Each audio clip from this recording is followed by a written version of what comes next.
شروع کرتا ہوں اللہ کے نام سے جو بڑا مہربان نہایت رحم کرنے والا ہے۔ گورنر نجم الدین ایوب کافی عمر ہونے تک شادی سے انکار کرتا رہا۔ ایک دن اس کے بھائی اسد الدین شیر کوہ نے اس سے کہا، بھائی تم شادی کیوں نہیں کرتے؟ نجم الدین نے جواب دیا، میں کسی کو اپنے قابل نہیں سمجھتا۔ یہ سن کر شیر کوہ نے کہا، میں آپ کے لیے رشتہ مانگوں؟ گورنر نے پوچھا، کس کا؟ تو شیر کوہ کہنے لگا، محمد بن ملک شاہ سلجوقی کی بیٹی یا وزیر الملک کی بیٹی کا۔ یہ سن کر نجم الدین بولا، وہ میرے لائق نہیں۔ شیر کوہ دھک سے رہ گیا، پھر کون آپ کے لائق ہوگی؟ نجم الدین نے جواب دیا، مجھے ایسی نیک بیوی چاہیے جو میرا ہاتھ پکڑ کر مجھے جنت میں لے جائے، اور اس سے میرا ایک ایسا بیٹا ہو جس کی وہ بہترین تربیت کرے، وہ شاہ سوار ہو اور مسلمانوں کا قبلہ اول واپس لے۔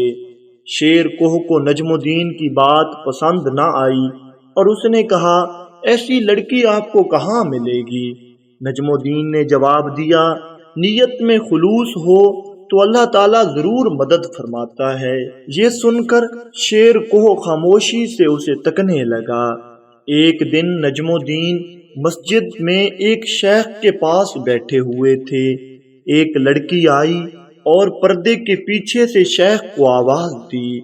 شیخ نے لڑکی سے بات کرنے کے لیے نجم الدین سے معذرت کی۔ نجم الدین سنتا رہا کہ شیخ لڑکی سے کیا کہہ رہا ہے۔ شیخ نے لڑکی سے کہا، تم نے اس لڑکے کا رشتہ کیوں مسترد کر دیا جس کو میں نے بھیجا تھا؟ اے ہمارے شیخ، وہ لڑکا بالکل خوبصورت اور رتبے والا تھا مگر میرے لائق نہیں تھا۔ شیخ حیرت سے بولا، کیا مطلب، تم کیا چاہتی ہو؟